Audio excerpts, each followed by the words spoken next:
So today we're going to talk about what? Marriage. Hey!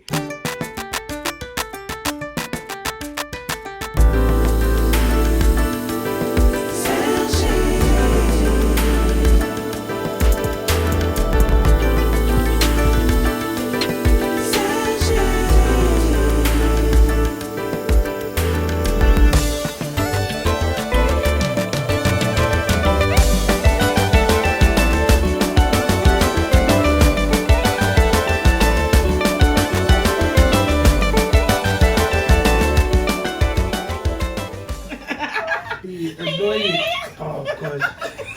Hey guys, welcome back to my channel. I hope you guys are doing okay. If you're new to my channel, hey.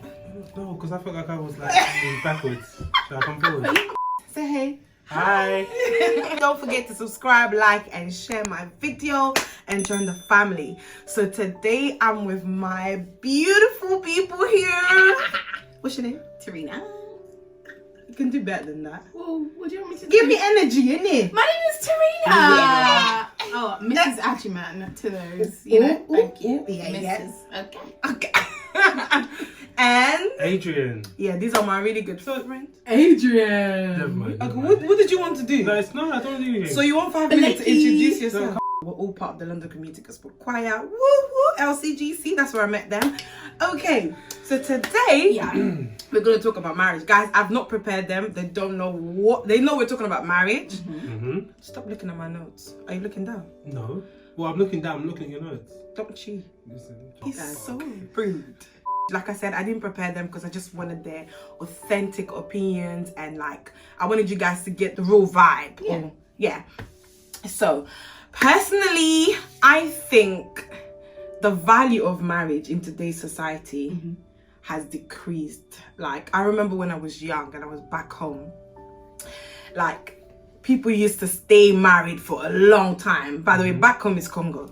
And they used to stay married for a long time, like our mothers. They valued marriage big time. And, you know, the aunties and, you know, the family would be like, no, you have to work hard. You have to stay married. You have to make it work. Although I feel like sometimes they would just stay married even if they were abused. And I think when you're abused and your life is in danger, I think you should run away, really. Run for your life. Run for your life. But at the same time, they were advised to stay married and make it work regardless of whatever happened in the marriage. Because when you say you're going to get married, you have to spend the rest of your life with that person, right? And I just feel like in today's society, in our generation, our mentality is not like that.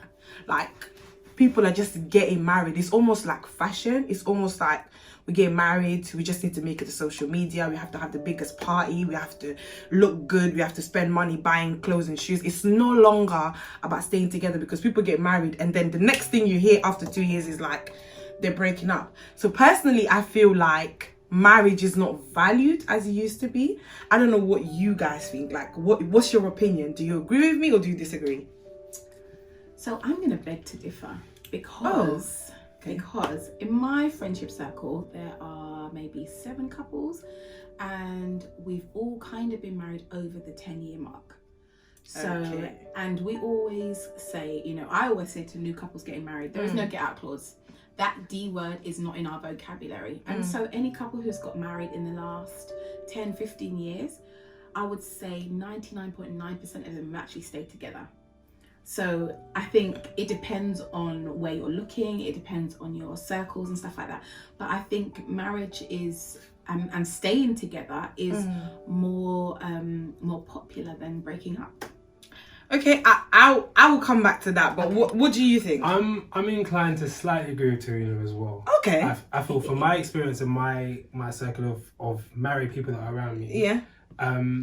I look to people that are either my age or just slightly older and they've been married for at least 10 years. Okay. Like Tarina herself. Okay. I feel like in the generation slightly before mine, I feel like there was an undervaluing there. Yeah. Before you. Before me. So I'd say people that's that were born interesting. maybe like 5-10 years before me. Okay. Like a lot of their marriages were just like done within 2-3 years. Yeah.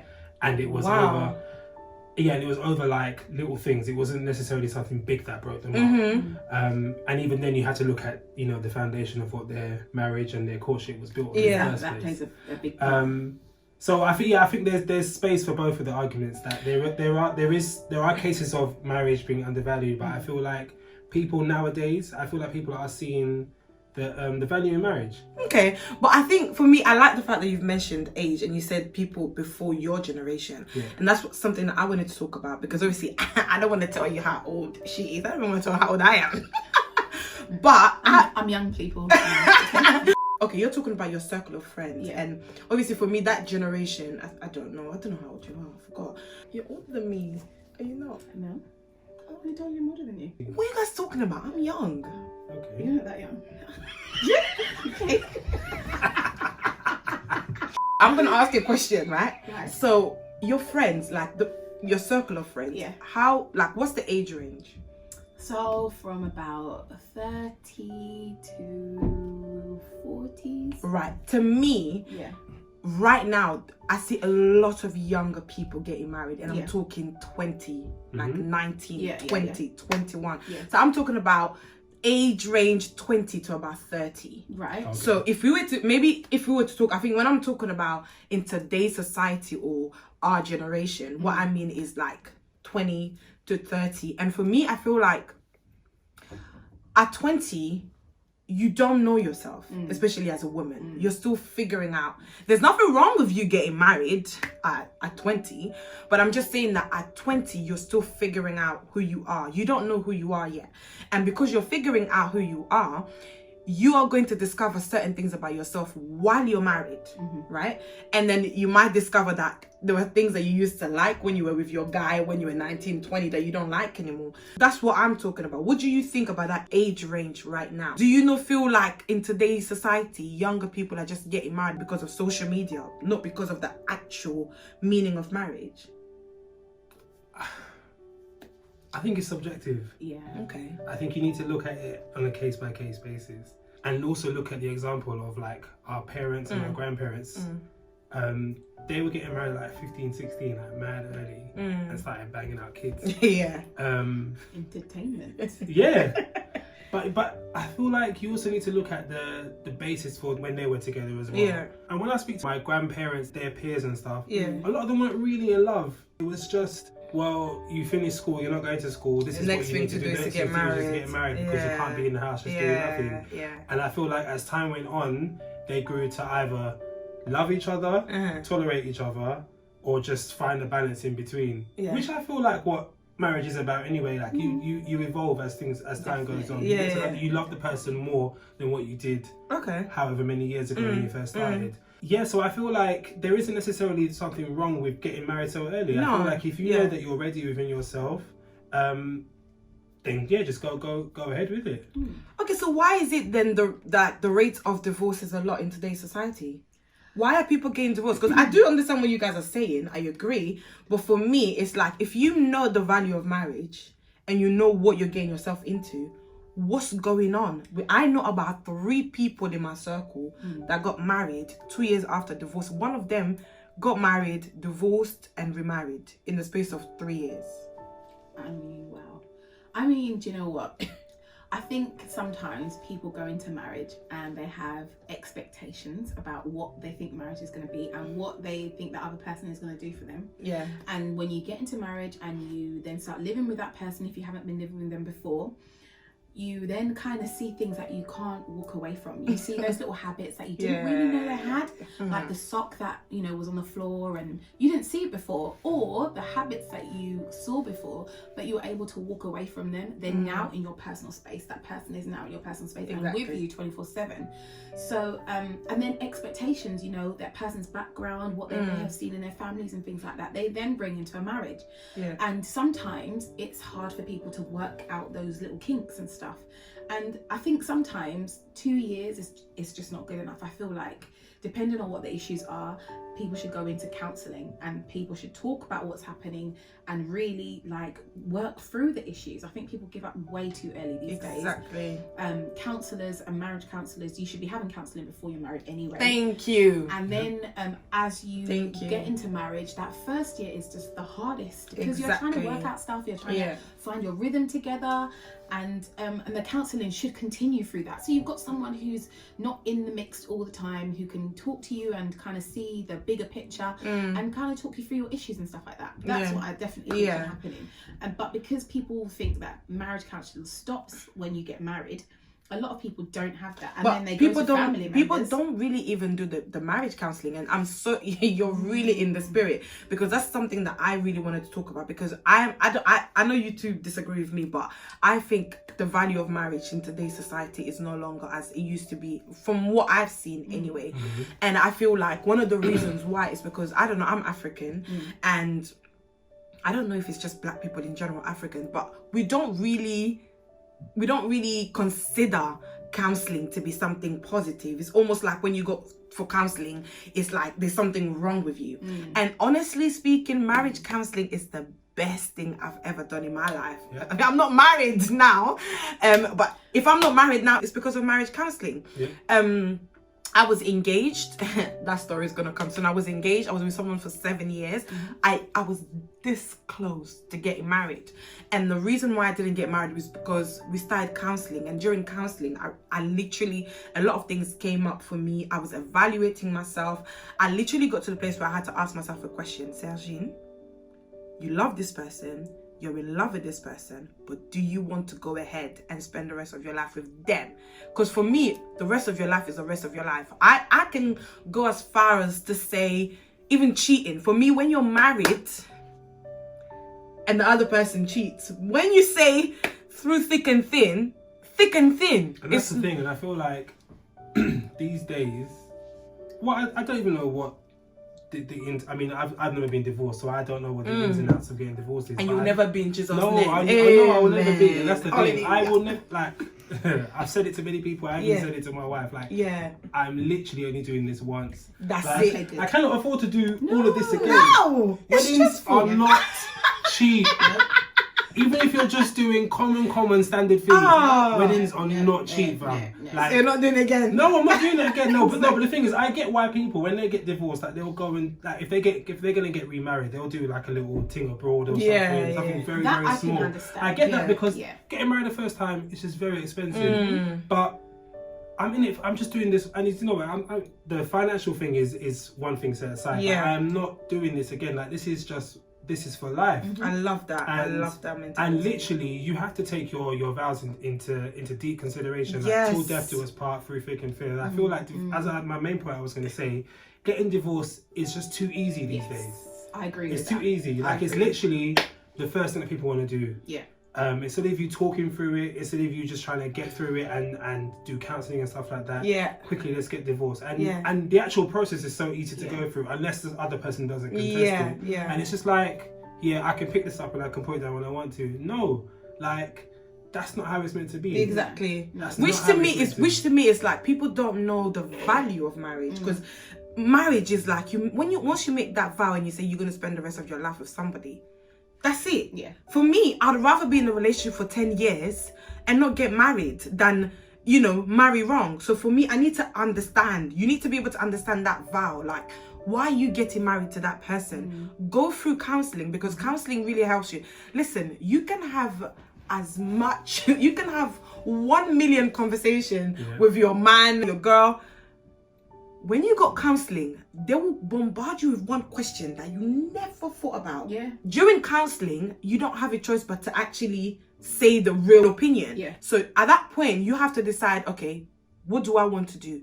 Do I want to go ahead with it? Or do I say no now? Because you don't go in hoping that the other person will change. Like, that's it. Yeah. You can't expect someone to change. Obviously, you hope for them to improve on whatever it is, but you have to go in thinking, this is the person I'm with. This is how they're going to be. And counselling helps you understand the person in depth, understand who they really are, their opinion, because they're not going to be prepared. They don't know what they're talking about. They'll just ask them a question. I'll say one thing on premarital counselling. I remember when my wife and I, when we went for our premarital counselling, we went when we were around the 2-year mark of dating. Yeah. And our pastor said to us, it's great you guys are coming to me, but I would rather you'd come like after the first year of dating. Okay. Because he's just, and I thought to myself, well, that's mad early though. Like, we're just getting to know each other. But we're just like, well, that's the perfect time, because you need to know whether this time and the effort that you're committing to someone is worth it. It's very true. Wow, that's even And that's the thing. If you can come after a year, and the thing is, when people hear counselling, they think it's something deep. It is deep, but it's something that's necessary. Yeah. It doesn't necessarily start with marriage counselling. It can start with relationship counselling. That's the thing, yeah. Premarital relationship. If you're in a relationship and you're having counselling, you can figure out whether or not you're actually ready for this. Exactly. Or whether that person is ready, whether that person's the right one. And then you know whether you need to commit more time to doing this or not, because there are so many people that are like 5-6 years in deep, and they'll be like, oh yeah, let's get married, and you haven't spoken about those issues. That was me. As you said, it was you. Yeah. And then some people, and then there are people that literally just do premarital counselling because it's something that needs to be done before they get married. Yeah. And they'll bang out like 5 or 6 sessions before they get married. Oh, that's a good, because in my church they can't marry you if you don't do counselling. So some people probably just do it because they want the church to bless them. Yeah, I knew someone. I was almost going to bait out the name, but I'm not going to do that. I knew someone that their pastor, actually, they had the premarital counselling. Their pastor said to them, and the thing is, when they came for their premarital counselling, they had like the venue booked, all other sort of stuff booked. And he said to them at the end of I think it was like 9 or 10 weeks, he said, okay, I'm not saying that you guys can't get married. He's just saying, I think you need to have more time to actually just talk about your issues. Yeah. But he was just, but then they were like, oh, but we've set a date, we need to do this. And he was just like, well, I'm advising you not to get married yet. And they were like, cool, pastor, but I'm going to go ahead and do it. And then what happened? No, they're still together, thank God. Okay. I mean, together is a relative term. Oh, no! There have been ups and downs and stuff. But I mean, when you start your marriage, you're gonna want it on the best solid foundation possible. Like, you don't want the person that's been advising you to say, hold off, don't do this just yet. And he's not saying don't get married at all. He's just saying you need some more time to work on your issues, because once you get married and you walk into that house and the reception's done, all your guests have gone home and stuff, like, it is literally the three of you, God, and your partner. Yeah. But you gotta hit the ground running. Exactly. Like, you can't afford to be trying to make up for what you should have done in prior to getting married. Yeah. Like, as soon as you sign the papers, like, it should be it. Yeah. You gotta keep moving with it. I think the difference is that a lot of people don't ask the question that you asked yourself. Yeah. Do I want to spend the rest of my life with this person? Yeah. Am I ready to spend the rest of my life? Love is not enough. No, it's not. And you have to be realistic with yourself, like really real, because when you're married and that person is there and the two of you are there, sometimes, like you just said, love is not enough, because first and foremost, you need to be friends. Otherwise, you can just be done with this thing. But if you're not realistic with yourself, first of all, how on earth can you be realistic with somebody else? And then all the cracks start to show in that first year, which is the hardest year. Everyone says, oh, the honeymoon year. Let me just... The first year of marriage for me and Rachel was trash. No! Absolutely. No, don't get me wrong. I love my wife, but it was the hardest year. Wow. And every time people used to ask me, oh, how's married life? Especially the first day, I'd be like, do you know what? I used to get the honest answer. We're enjoying it, but it's hard. And people were shocked with that answer. And I'm just like, but it's why are you shocked? It's not just us, please don't think. Every couple I've spoken to, that first year is hard. But if you can get through that first year, that second year, that third year, when you start to really find your rhythm and start to really find your flow with that person, you are good to go. Like, a lot of things you can get through. They used to say that 7-year itch. But I don't know if that's still there. I didn't have a 7-year do you know what? I personally... Are you at a 7-year itch? No, no, only 3.5 years. Okay, cool. But, so we're halfway. We're halfway to the 7-year itch. But I hate that term. And I hate people who have said to me, "Oh yeah, wait till you be married 7-10 years. You know, that's when you're gonna really feel it." And I'm just like, feel what? And do you know what? Misery loves company. Because you're miserable in your marriage now. You want me to join you when you get to that time? When I get to that time? No. So we can sit and complain together. I'm so grateful that the first 2 years of marriage were it was up and down. I'm grateful for those hard times, because now things are calm. We're loving it. And I'm glad I got that out of the way. I'd rather get 2 years of hell out of the way, Yeah. so I can have a lifetime of happiness. Exactly. Yeah. Who doesn't want that? Or a lifetime of maintaining that. Yes, You know what I mean? Because yeah. don't get me wrong, things are gonna come and go Yeah. throughout your marriage. Yeah. But it's about knowing what you learned the skills to do it beforehand in the troubles that you had to keep it going. So thank you guys for watching. Stay tuned for part 2 of this conversation because it just got so juicy and we couldn't stop talking. So if you want to know how we concluded this video, stay tuned for part 2.